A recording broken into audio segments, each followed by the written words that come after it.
Venu sir, നമ്മളെ പേടിപ്പിച്ചുകൊണ്ടാണ് ഇപ്പോൾ കാറ്റും മഴയൊക്കെ വന്നുകൊണ്ടിരിക്കുന്നത്. നമ്മളെന്ന് വെച്ചാൽ ഞാനിതുവരെ കണ്ടതിൽ വെച്ച് ഏറ്റവും ഇപ്പോൾ എല്ലാ ദിവസവും നല്ല രീതിയിൽ കാറ്റ്, മഴ, മാത്രമല്ല മൺസൂൺ ആരംഭിക്കുന്ന മുൻപ് തന്നെ വലിയ രീതിയിലുള്ള മഴയൊക്കെ അവിടെ എത്തിയിട്ടുണ്ട്. വെള്ളപ്പൊക്കം ഉണ്ടാകുന്നു. മൺസൂൺ എത്തിയതിന് ശേഷം ഇപ്പോൾ വീണ്ടും ക്രമേണ ശക്തി പ്രാപിച്ചു വരുന്നു. വലിയ ആശങ്കയാണ് ഉണ്ടായിരിക്കുന്നത്. പ്രത്യേകിച്ച് കേരളം പോലെ സെൻസിറ്റീവായ ഏരിയയിൽ മലമ്പ്രദേശങ്ങളുണ്ട്, അരുവികൾ അടുത്ത് താമസിക്കുന്നവരുണ്ട്. ഒരുപാട് രീതികളിൽ നമ്മൾ പേടിക്കേണ്ട ഒരു കാലാവസ്ഥ വന്നുകൊണ്ടിരിക്കുകയാണ് ഇപ്പോഴും. എന്നിട്ടും നമ്മുടെ ഈ ഡിസാസ്റ്റർ മാനേജ്മെന്റ് സിസ്റ്റം അല്ലെങ്കിൽ നമ്മുടെ ഒരു മുന്നൊരുക്കങ്ങൾ കറക്റ്റായിട്ടാണോ പോകുന്നത്? താങ്കൾക്ക് എന്താണ് തോന്നുന്നത്? ഇല്ല, കേരളം അതിഭയങ്കരമായ ഒരു പ്രകൃതി ദുരന്തത്തിന് സാക്ഷ്യം വഹിച്ചുകൊണ്ടിരിക്കുകയാണെന്നുള്ളതാണ് നമ്മൾ കണ്ടുകൊണ്ടിരിക്കുന്നത്. കേരളം അപകടത്തിൽ എന്ന് പറഞ്ഞാൽ 100% ശരിയായി വരികയാണ്. രാഷ്ട്രീയമായ അപകടത്തിലാണ് നമ്മൾ, സാംസ്കാരികമായ അപകടത്തിലാണ് നമ്മൾ, സാമ്പത്തികമായ അപകടത്തിലാണ് നമ്മൾ. അതിനൊപ്പം നമ്മൾ പ്രകൃതി ദുരന്തത്തിലൂടെയും അപകടത്തിലേക്ക് പോകുന്ന ഒരു സാഹചര്യം ഉണ്ട് എന്നുള്ളതാണ് നമ്മളെ ഭയപ്പെടുത്തുന്ന ഒരു കാര്യം. ഞാൻ BBC എടുത്ത ചേസിങ് ദ മൺസൂൺ എന്നൊരു പ്രോഗ്രാം ഉണ്ടായിരുന്നു. അതിൻ്റെ വർക്കിന് ഞാൻ ഒരുപാട് അവരെ സഹായിച്ച ഒരാളാണ്, ആ ടീമിൻ്റെ കൂടെ. അന്ന് മൺസൂണിനെ ഒരു പോസിറ്റീവായിട്ടാണ് എല്ലാവരും കണ്ടിരുന്നത്. കേരളത്തിലെ മൺസൂൺ എന്ന് പറയുന്നത് പ്രകൃതി തന്ന ഒരു വരദാനമായിട്ടാണ് നമ്മൾ കണ്ടിരുന്നത്. കാരണം നമുക്ക് കാറ്റിനെ തടഞ്ഞു നിർത്തി മഴ പെയ്യ്ക്കാൻ സഹ്യപർവ്വതം അങ്ങനെ പച്ചപ്പോടുകൂടി നിൽക്കുകയായിരുന്നു. ആ പർവ്വതത്തിൽ നിന്ന് ഒഴുകുന്ന 44 നദികൾ, അതിൻ്റെ കൈവഴികളായിട്ട് അനേകം തോടുകൾ, ആ തോടുകൾ ചെന്നെത്തുന്നത് 5 ലക്ഷം 6 ലക്ഷം ഒക്കെ വരുന്ന ഹെക്ടർ ഭൂമിയിലാണ്. അവിടെ അവയെല്ലാം ഒരു ഡാം പോലെ പ്രവർത്തിച്ച് വെള്ളം കെട്ടി നിർത്തുകയും നമുക്ക് ഫലഭൂയിഷ്ടമായ കൃഷി സൗകര്യങ്ങൾ ഉണ്ടാക്കി തരികയും ഒക്കെ ചെയ്തിരുന്ന ഒരു കാലമായിരുന്നു. പക്ഷേ ഇന്ന് നമ്മുടെ പ്രകൃതിയെ നമ്മൾ വല്ലാതെ നശിപ്പിച്ചു. നമ്മുടെ മലനിരകളിൽ നമ്മൾ പാറ ക്രമാതീതമായി പൊട്ടിച്ച് നമ്മൾ മലനിരകൾക്ക് ഇളക്കം സംഭവിപ്പിച്ചിരിക്കുന്നു. അത് വലിയൊരു ആപത്താണ്. ഒരു പാറക്കൂട്ടം ഉണ്ടാകുന്നതിന് 2.5 ലക്ഷം വർഷങ്ങൾ വേണമെന്നാണ് പറയുന്നത്. ഒരു പാറ അങ്ങനെ കംപ്രസ്ഡായിട്ട്, മണ്ണ് കംപ്രസ്ഡായി പാറയായി വരുന്നതിന് ജിയോളജിക്കൽ ഡിപ്പാർട്ട്മെൻറ്റുകാർക്കൊക്കെ അറിയാം, ജിയോളജി പഠിച്ചിട്ടുള്ളവർക്കും അറിയാം. ഒരു പാറ രൂപാന്തരപ്പെടുന്നതിന് 2.5 ലക്ഷം വർഷങ്ങളാണ് എടുക്കുന്നത്. നമ്മൾ AD 2025 2025 വർഷത്തെ ശരിയായ വിവരമേ നമുക്കുള്ളൂ. BC ഒക്കെ പിന്നെ നമ്മൾ ഊഹിച്ചും കണക്കെടുത്തും ഒക്കെ പറയുന്നതേ ഉള്ളൂ, അല്ലേ? അപ്പോൾ എത്ര വർഷം മുമ്പുണ്ടായതാണ്? 2500 നമ്മൾ നിൽക്കുമ്പോൾ 2.5 ലക്ഷം വർഷം മുമ്പുണ്ടായ പാറയെ നമ്മൾ പൊട്ടിച്ചേതാണ്ട് ഫിനിഷാക്കി. അത് വെറും 50 വർഷം കൊണ്ടാണ്. ഈ കഴിഞ്ഞ 50 വർഷം കൊണ്ട് ഉണ്ടായ ഒരു മാറ്റമാണ്. അതിൻ്റെ ഫലമായിട്ട് നമ്മുടെ പർവ്വത നിരകളൊക്കെ ഷെയ്ക്ക് വന്നിരിക്കുകയാണ്, പലയിടത്തും ഇളക്കം വന്നിരിക്കുകയാണ്. അപ്പോൾ ഒരു വയനാട് ദുരന്തം പോലുള്ള ദുരന്തങ്ങൾ ഇനിയും ഉണ്ടാകുമോ എന്ന് നമ്മൾ ഭയക്കേണ്ട ഒരു സാഹചര്യമാണ്. ഇനി അത് ശക്തമായി മഴ പെയ്താൽ അത് പൊട്ടി ഒഴിച്ച് വരുന്നത് 44 നദികളിലേക്കും അതിൻ്റെ കൈവഴികളായ 10,000-കണക്കിന് തോടുകളിലേക്കും, അവിടുന്ന് ഞാൻ പറഞ്ഞ പോലെ 4, 5, 6 ലക്ഷം ഹെക്ടറുള്ള വയലുകളിലേക്കും അല്ല ഇന്ന് പോകുന്നത്. വയലുകളെല്ലാം നികത്തപ്പെട്ടു. നമുക്ക് 1 ലക്ഷത്തിൽ താഴെ ഹെക്ടർ ഭൂമിയേ ഉള്ളൂ. അത്രയും പോലും ഇല്ലാതെ ചുമ്മാ കള്ളക്കണക്കാണെന്നാണ് എനിക്ക് പലപ്പോഴും തോന്നിയിട്ടുള്ളത്. ഒരു ഗ്രാഫൊക്കെ ഉണ്ടാക്കി, ഗ്രീൻ ബെൽറ്റ് എന്നും പറഞ്ഞൊരു മാപ്പൊക്കെ ഉണ്ടാക്കി വെച്ചിട്ടുണ്ടെന്നല്ലാതെ അതിൽ പലതും ഇന്ന് നികത്തപ്പെട്ടിരിക്കുന്നു. കഴിഞ്ഞ ഒരു 10 വർഷമായിട്ട് നികത്തപ്പെട്ടത് വളരെയധികമാണ്. അങ്ങനെ നമുക്ക് വെള്ളം കെട്ടി നിൽക്കാനുള്ള സൗകര്യമില്ല. നമ്മളെല്ലാ തോടുകളും അടച്ചു, തോടുകളെല്ലാം റോഡുകളാക്കി. അപ്പോൾ റോഡുകളിലേക്ക് വെള്ളം വരികയാണ്. കാരണം പഴയ തോടാണ്. വെള്ളത്തിന് അങ്ങനെ ഒരു ഇതുണ്ട്, എവിടെയാണോ താഴ്ന്നത് അങ്ങോട്ട് പോകും. അപ്പോൾ പണ്ടത്തെ തോട്ടിലേക്ക് വെള്ളം വരുന്നു, അതിപ്പോഴത്തെ റോഡാണ്, റോഡിൽ വെള്ളക്കെട്ട് എന്ന് പറഞ്ഞ് നമ്മൾ സമരം ചെയ്യും, വെള്ളം ഉണ്ടാക്കും.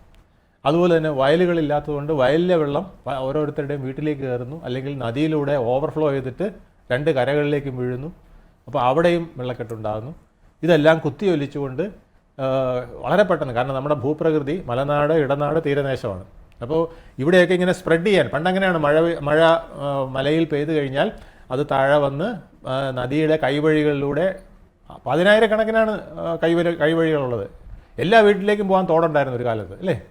ആ തോടുകളെല്ലാം നമ്മൾ അടച്ചു കഴിഞ്ഞു. അപ്പോൾ അങ്ങോട്ട് പോകാത്ത വെള്ളം എല്ലാം കൂടെ ഈ 44 നദികൾ നമ്മളിങ്ങനെ പൊന്നുപോലെ സൂക്ഷിച്ചതുകൊണ്ട് അതിൻ്റെ ബാങ്ക്സിലൂടെ വന്നിട്ട് ഇത് നേരെ അറബിക്കടലിലേക്ക് കുത്തി ഒഴുകി പോവുകയാണ്.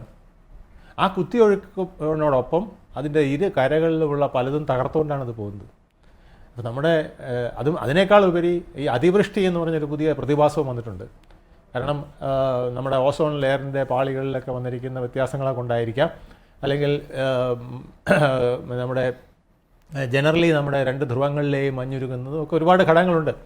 ഈ ഘടകങ്ങളെല്ലാം കൂടെ ചേർത്തുകൊണ്ട് അതിവൃഷ്ടി എന്ന് പറയുന്ന ഒരു സംഭവം ഉണ്ടാകുന്നത്. അതായത് തുള്ളിക്ക് ഒരു കുടം എന്ന് പറയുന്ന രീതിയിൽ മഴ പെയ്യുന്ന അവസ്ഥ. അത് പണ്ട് ഓരോ തുള്ളിയായിട്ട് നമ്മുടെ മൺസൂൺ ഇങ്ങനെ നമ്മളെ അനുഗ്രഹിച്ചുകൊണ്ടിരുന്നെങ്കിൽ ആ മൺസൂൺ ഇപ്പോൾ തുള്ളിക്ക് ഒരു കുടമായിട്ടാണ് വീഴുന്നത്. എന്ന് വെച്ചാൽ ഒരു പ്രദേശത്ത് താങ്ങാൻ കഴിയുന്നതിനേക്കാൾ, പ്രത്യേകിച്ചും മലപ്രദേശത്ത്, മലമുകളിൽ താങ്ങാൻ കഴിയുന്നതിനേക്കാൾ വെള്ളം അവിടെ വരികയും ആ ഭാഗം മുഴുവൻ ഒരു ഡാം പൊളിഞ്ഞ ശക്തിയിൽ അതിനെ ഇടിച്ച് തകർത്തുകൊണ്ട് ഭൂമിയിലേക്ക് വരികയും അതാണ് ഉരുൾപൊട്ടൽ. പലയിടത്തും ഉരുൾപൊട്ടൽ ഉണ്ടാകുന്നത് അങ്ങനെയാണ്. നമ്മൾ റോഡൊക്കെ പണിയുമ്പോൾ പലയിടത്തും ചുറ്റി നിർത്തിയിരിക്കുന്നിടത്ത് വെള്ളം അപ്പുറത്ത് സ്റ്റോർ ചെയ്തിട്ട് ആ ഭാഗം മുഴുവൻ ഇങ്ങനെ പൊട്ടി താഴെ വീഴാനുള്ള സാധ്യത വളരെ കൂടുതലാണ്. ഇതെല്ലാം മനുഷ്യൻ്റെ കൃത്രിമമായ പ്രവർത്തനം കൊണ്ട് ഉണ്ടായതാണ്. നമ്മുടെ പ്രകൃതി എന്ന് പറയുന്നത് അതിലോലമായ ഒരു സങ്കല്പമാണ്. അതിനെ സ്നേഹിച്ച് അതിനെ താലോലിച്ച്, അതുകൊണ്ടാണ് പഴയ കർഷകർ പറയില്ലേ, അവർക്ക് കൃഷിഭൂമിയിൽ പോയി ചുമ്മാ നോക്കി നിൽക്കുന്നത് പോലും സന്തോഷമാണ്. അത് പച്ചിലകൾ തിളിർത്ത് വരുന്നത് കാണാൻ സന്തോഷമാണ്. അതിൽ മഴ വന്ന് ആ ഇലകൾ കിടന്ന് അനങ്ങുന്നത് കാണാൻ സന്തോഷമാണ്. കാറ്റ് വരുമ്പോൾ ഈ പച്ചിലകളും ഒക്കെ അനങ്ങി കളിക്കുന്നതും നദിയിലൂടെ വെള്ളം അങ്ങനെ തിരമാലകളായിട്ട് വരുന്നതൊക്കെ രസകരമായ കാഴ്ചകളായിരുന്നു. പക്ഷേ ഇന്നത് ഭീതി ഉണ്ടാക്കുന്ന കാഴ്ചകളായിട്ട് മാറി. കാരണം പ്രകൃതിയെ നമ്മൾ നോവിച്ചു. പ്രകൃതിയെ നോവിച്ചാൽ പ്രകൃതിയുടെ ശക്തി അപാരമാണ്. അതായത് കാറ്റിൻ്റെ ശക്തി നമുക്ക് തടുക്കാനാവാത്തതാണ്. നമ്മൾ ഉണ്ടാക്കി വെച്ചിരിക്കുന്ന 50ഉം 60ഉം അല്ല, നമ്മൾ ഭൂകമ്പം ഉണ്ടായപ്പം നമ്മൾ ഫാർ ഈസ്റ്റിലൊക്കെ കണ്ടില്ലേ, 500 നിലയുള്ള കെട്ടിടമാണ് ഇടിഞ്ഞ് താഴെ വീഴുന്നത് 1 സെക്കൻഡ് കൊണ്ട്. അത്രയ്ക്കേ ഉള്ളൂ നമ്മുടെ ശക്തി എന്ന് പറയുന്നത്. ഭൂമിയുടെ ശക്തി, കാറ്റിൻ്റെ ശക്തി, ജലത്തിൻ്റെ ശക്തി, സൂര്യൻ്റെ ശക്തി, ഇതൊന്നും നമുക്ക് നിശ്ചയിക്കാൻ പറ്റാത്തതാണ്. അതുപോലെ തന്നെ ആകാശത്തിൻ്റെ ശക്തി. വെള്ളിടി വെട്ടിയാൽ, ഇടിമിന്നലുണ്ടായാൽ പിന്നെ നമുക്ക് നോക്കണ്ട. നമ്മൾ എത്ര വലിയ പ്രൊട്ടക്ഷൻ ഉണ്ടാക്കിയാലും അതൊന്നും നമുക്ക് തടുക്കാനൊക്കില്ല. ഗോൾഡൻ ഡോമും അയൺ ഡോമും എല്ലാം പൊളിക്കുന്നതാണ് ഒരു ഇടിമിന്നൽ. അതിനെ ആർക്കും തടുക്കാനൊക്കില്ല. അത് നേരെ വന്ന് നമ്മുടെ തലയിലൂടെ വീഴും. അപ്പോൾ ഇങ്ങനെ പ്രകൃതിയെ നമ്മൾ ഒരുപാട് വേദനിപ്പിച്ചാൽ ഉണ്ടാകുന്ന ദുരന്തം ഇതൊക്കെയാണ്. അത് നമ്മൾ ഇനിയും തിരിച്ചറിഞ്ഞില്ലെങ്കിൽ നമുക്ക് വിപത്ത് ഏറിക്കൊണ്ടേയിരിക്കും. മഴ നമ്മുടെ അനുഗ്രഹമാണ്, പക്ഷേ അത് ശാപവുമായി മാറാം. പശ്ചിമഘട്ടം അപകടത്തിലാണെന്ന് ഗാഡ്ഗിൽ അടക്കമുള്ളവർ നേരത്തെ വർഷങ്ങൾക്ക് മുമ്പേ പറഞ്ഞിട്ടുള്ളതാണ്. മാത്രമല്ല ഇപ്പോൾ ഈ മേഘവിസ്ഫോടനം എന്ന് പറയുന്ന സാധനമൊക്കെ ഇപ്പം കോമൺ ആയി കഴിഞ്ഞു. ഈ രീതിയിലേക്ക് പോകുമ്പോഴും BBC അടക്കമുള്ള മാധ്യമങ്ങൾ നേരത്തെ പറഞ്ഞിട്ടുള്ള കാര്യമാണ്, ഇവിടുത്തെ കേരളത്തിലെ അണക്കെട്ടുകൾ അതീവ അപകടാവസ്ഥയിലാണ്. കേരളത്തിലെ വലിയൊരു മഴ വന്നാൽ പോലും താങ്ങാൻ പറ്റാത്ത രീതിയിൽ നിൽക്കുകയാണെന്നൊക്കെ പറയുന്നുണ്ട്. ഇതൊക്കെ നമ്മുടെ മാധ്യമങ്ങൾ സൗകര്യപൂർവ്വം മറക്കുകയാണോ എന്നറിയില്ല. അതുപോലെ ആളുകൾക്ക് ഇതിന് പിന്നാലെ പോകാൻ പറ്റില്ല എന്നുള്ള ചിന്ത കൊണ്ടാണോ ആരും അങ്ങനെ ചർച്ചയാക്കുന്നുണ്ട്. പക്ഷേ നമ്മളെ സംബന്ധിച്ചിടത്തോളം വലിയ അപകടമാണ് മുന്നിൽ നിൽക്കുന്നത്. അത് പല രീതിയിൽ പലരും പറഞ്ഞിട്ടുണ്ടെങ്കിൽ പോലും വേണ്ടത്ര രീതിയിൽ എത്തുന്നില്ല. ഇപ്പോൾ പോലും നമ്മുടെ ചർച്ചകളിൽ എത്തുന്നില്ല എന്നുള്ളതാണ് ഏറ്റവും വിഷമകരമായ കാര്യം. നമ്മൾ നേരത്തെ പറഞ്ഞ പോലെ തന്നെ മുല്ലപ്പെരിയാർ അടക്കമുള്ള നമ്മുടെ തലയ്ക്ക് മേളിൽ ഭീഷണിയായി നിൽക്കുകയാണ്. എന്നിട്ടും കൃത്യമായൊരു ഇടപെടൽ ഇവിടെ ഉണ്ടാകുന്നില്ല. ഇനി ആളുകൾ ചത്തുടങ്ങിയിട്ട് മതിയോ ഇനിയും ഇതിന്മേലുള്ള ചർച്ചകളും നടപടികളും എന്ന് താങ്കൾക്ക് തോന്നുന്നുണ്ടോ? ഏറ്റവും ക്രൂരമായ ഒരു സത്യമാണ് താങ്കൾ പറഞ്ഞത്. മരണമുണ്ടാകുമ്പോഴാണ് നമ്മൾ ആ അപകടത്തിനെ അപകടമായി കാണുന്നത്. പുറ്റിങ്കൽ ദുരന്തമുണ്ടായി, അപ്പോഴാണ് നമ്മൾ വെടിക്കെട്ടിൻ്റെ അപകടം മനസ്സിലാക്കി ഇനി അതുപോലത്തെ വരാതിരിക്കാനെന്ന് പറഞ്ഞു. പക്ഷേ എന്നിട്ടും നമ്മളിപ്പം വെടിവെട്ടിച്ചുകൊണ്ടിരിക്കുകയാണ്. എല്ലാ ദേവാലയങ്ങളിലും ക്ഷേത്രങ്ങളിലും ഒക്കെ വെടിക്കെട്ട് ഇപ്പോഴും നമ്മൾ നിർബാധം നടത്തിക്കൊണ്ടിരിക്കുകയാണ്. ഓരോ സ്ഥലത്തും ഉരുൾപൊട്ടലുണ്ടാകുമ്പോൾ ആ ഉരുൾപൊട്ടലിന് ഉണ്ടാകുന്ന സ്ഥലത്തെ നമ്മൾ പറയും ഇനി ഇത് ആവർത്തിക്കാൻ നമ്മൾ അനുവദിക്കില്ല. അത് ചൂരൽമലയിൽ ആവർത്തിച്ചില്ലേ? അത് എത്ര വലിയ ഒരു ദുരന്തമായിരുന്നു. അത് പൂർണ്ണമായിട്ടും പ്രകൃതിയുടെ ദോഷം കൊണ്ട് വന്നതാണോ എന്ന് പറയാൻ പറ്റില്ല. പക്ഷേ എങ്കിലും ഈ മേഘവിസ്ഫോടനം അടക്കമുള്ള കാര്യങ്ങൾ അവിടെ ഉണ്ടായിട്ടുണ്ട്. അതിൽ നിന്ന് വന്നതാണ്. പക്ഷേ ഇതിനു വേണ്ടി നമ്മൾ അല്ലാത്ത പ്രദേശങ്ങളിലെങ്കിലും നമുക്ക് മുൻകരുതലുകൾ ഒരുപാട് എടുക്കാവുന്നതാണ്. ആ മുൻകരുതലുകൾ നമ്മൾ എടുക്കാറില്ല. നമ്മളിപ്പോൾ ഒരു റോഡ് ഉണ്ടാക്കിയതുണ്ടല്ലേ, ആ റോഡിന് നമ്മുടെ മൺസൂൺ കാലാവസ്ഥയ്ക്ക് പറ്റിയ ഒരു റോഡല്ല നമ്മളിപ്പോൾ സൃഷ്ടിച്ച് വെച്ചത്. അതിൻ്റെ ദുരന്തമാണ് ഇപ്പോൾ നമ്മൾ കണ്ടത്. നമ്മൾ ഓരോ നിർമ്മിതിയും നമുക്ക് പ്രകൃതിക്ക് ഒരു ദോഷമായിട്ട് ചെയ്തുകൊണ്ടിരിക്കുന്നിടത്തോളം കാലം നമുക്ക് ഇത് ബുദ്ധിമുട്ടായിട്ട് വരും. അത് പറയുമ്പോൾ വികസന വിരോധികളെന്ന് പറയുമെങ്കിലും പ്രകൃതിയാണ് കേരളത്തിൻ്റെ സമ്പത്ത്. പ്രകൃതി കനിഞ്ഞരുളിയ ഈ കേരളത്തിനെ ദൈവത്തിൻ്റെ സ്വന്തം നാട്, ഗോഡ്സ് ഓൺ കൺട്രി എന്ന് ലോകം മുഴുവൻ അക്സെപ്റ്റ് ചെയ്തത്. നമ്മളാണ് പേര് വിളിച്ചത്, പക്ഷേ അത് ലോകം മുഴുവൻ അക്സെപ്റ്റ് ചെയ്തു. 50 മസ്റ്റ് സീ ഡെസ്റ്റിനേഷൻ, ലോകത്ത് കാണേണ്ട 50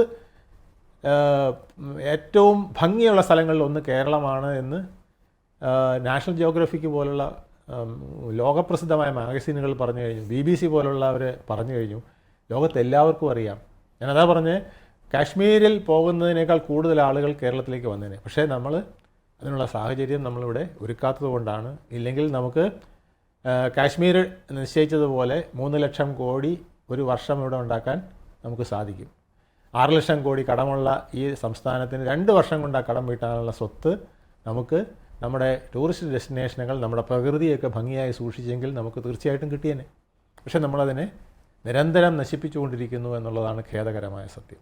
അങ്ങ് ടൂറിസ്റ്റ് മേഖലയുമായിട്ട് ബന്ധപ്പെട്ട പ്രവർത്തനങ്ങൾ നടത്തിയിട്ടുള്ളത് കൊണ്ട് തന്നെ ഏറ്റവും കൂടുതൽ അതുമായിട്ട് ബന്ധപ്പെട്ടൊരു ചോദ്യമാണ് ചോദിക്കുന്നത്. അതായത് ഏറ്റവും കൂടുതൽ എന്നെ പേടിപ്പിച്ച ഒരു കാര്യം, ഇവിടെ പലതും പണി, ഇപ്പം ആർക്ക് വേണമെങ്കിലും വീട് വയ്ക്കാൻ തരത്തിൽ വയൽ നികത്തി വീട് വയ്ക്കാം, റോഡുകൾ എങ്ങനെയൊക്കെയാണ് വെക്കുന്നത്. അതായത് അവിടെ അടിസ്ഥാനപരമായിട്ടൊരു പഠനം പോലും നടത്താതെ ആ മണ്ണുറപ്പുണ്ടോ പശുമയുണ്ടോ അങ്ങനെ നോക്കാതെ കൃത്യമായിട്ട് അതിന് അനുമതി കൊടുക്കുക, ഇങ്ങനെയൊക്കെ അങ്ങനെ അനുമതികൾ കൊടുത്തുകൊണ്ടിരിക്കുന്നത്. അതായത് പണമുള്ളവന് സ്വാധീനം കൊടുക്കുക, അവിടെ ഒരു രാജാവാകാവുന്ന രീതിയിൽ അവർ അങ്ങ് കൊടുക്കുകയാണ്. കേരളത്തിൽ നമ്മൾ ആലോചിച്ച് നോക്കുക, അത്രയും സെൻസിറ്റീവായി നമ്മൾ പറയാം, ഒന്ന് മണ്ണ് കെട്ടണമെങ്കിൽ പോലും അത്രയും നമ്മൾ കുറേ പഠിക്കേണ്ട ഒരു അവസ്ഥയിലേക്ക് വന്നിരിക്കുന്ന ഒരു ഇടത്ത് ഇത്രയും അനുമതികളെല്ലാം കൊടുക്കുമ്പോൾ നമ്മൾ പേടിക്കേണ്ടത് നാളെ നമ്മുടെ ഈ സംസ്ഥാനത്തിൻ്റെ അവസ്ഥ എന്തിലേക്ക് പോകും എന്നുള്ളൊരു ഭീതി എനിക്കുണ്ട്.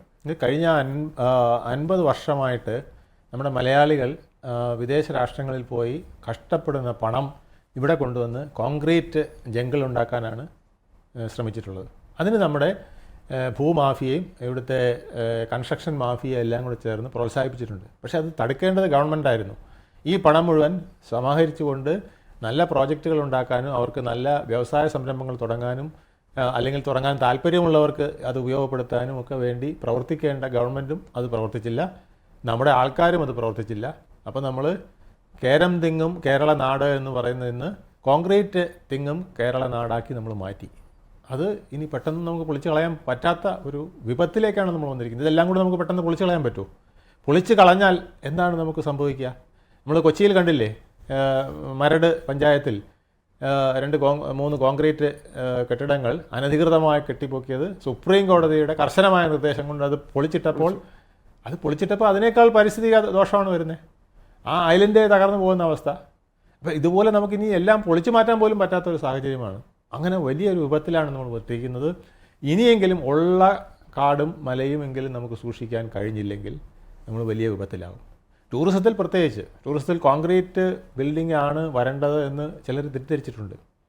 പക്ഷേ കേരളത്തിലെ ബാക്ക് വാട്ടർ ടൂറിസം വികസിക്കാനുണ്ടായ കാരണം ഹൗസ് ബോട്ടുകൾ എന്ന ഒരു കൺസെപ്റ്റ്, പഴയ കെട്ടുവള്ളങ്ങളെ ആൾക്കാർക്ക് കയറിയിരിക്കാൻ പറ്റുന്ന ഒരു ചെറിയ റിസോർട്ടാക്കി മാറ്റി ബാബു വർഗീസ് എന്ന് പറഞ്ഞൊരു ടൂർ ഓപ്പറേറ്ററാണ് അത് ചെയ്തത്. അദ്ദേഹം ഇത് നടപ്പിലാക്കിയപ്പോഴാണ് ടൂറിസ്റ്റുകൾ ഈ ഹൗസ് ബോട്ടിൽ കയറാനായിട്ട്, അതായത് കായലിൽ സഞ്ചരിക്കുന്ന ഒരു ബട്ടർഫ്ലൈ പോലെ ഈ ബോട്ട് പോകുന്ന കണ്ടിട്ടാണ് ആളുകൾ ഇതിൽ താല്പര്യത്തോടു കൂടി വന്നത്. 10,000 20,000 രൂപ മുടക്കാൻ ആൾ തയ്യാറാണ് ഒരു ദിവസം ആ ഹൗസ് ബോട്ടിൽ താമസിക്കാനായിട്ട്. അതുപോലെ തന്നെ അദ്ദേഹം വേറൊരു സാധനം കണ്ടുപിടിച്ചു, ട്രീ ഹൗസ്. അത് 100 അടി പൊക്കമുള്ള 200 അടി പൊക്കമുള്ള 300 അടി പൊക്കമുള്ള വലിയ മരത്തിൻ്റെ മുകളിൽ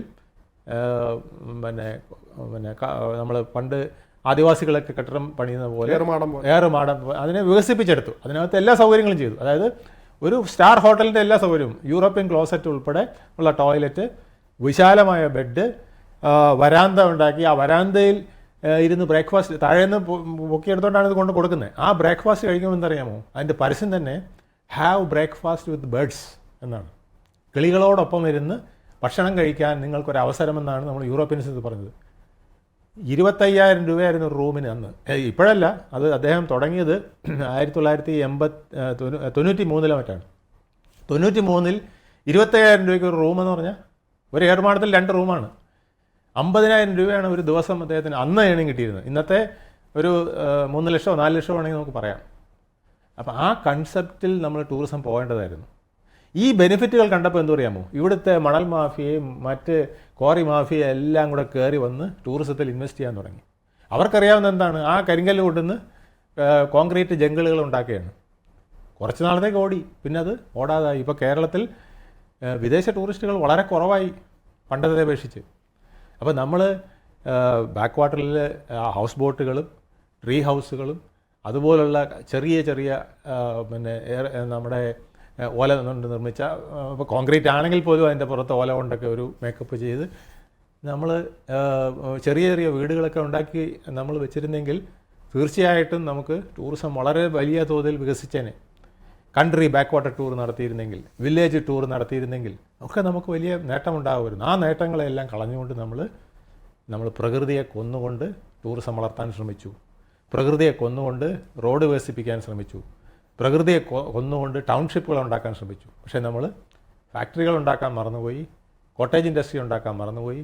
നമ്മൾ നമ്മുടെ നാടിന് ഗുണമുണ്ടാകുന്ന ഒരു ഇൻവെസ്റ്റ്മെൻറ്റും നടത്താതെ നമ്മുടെ 50 വർഷത്തെ മനുഷ്യൻ്റെ മണലാരണ്യത്തിൽ കിടന്നുണ്ടാക്കിയ വേർപ്പും ചോരയും കൊണ്ടുണ്ടാക്കിയ പണം നമ്മൾ ധൂർത്താക്കി.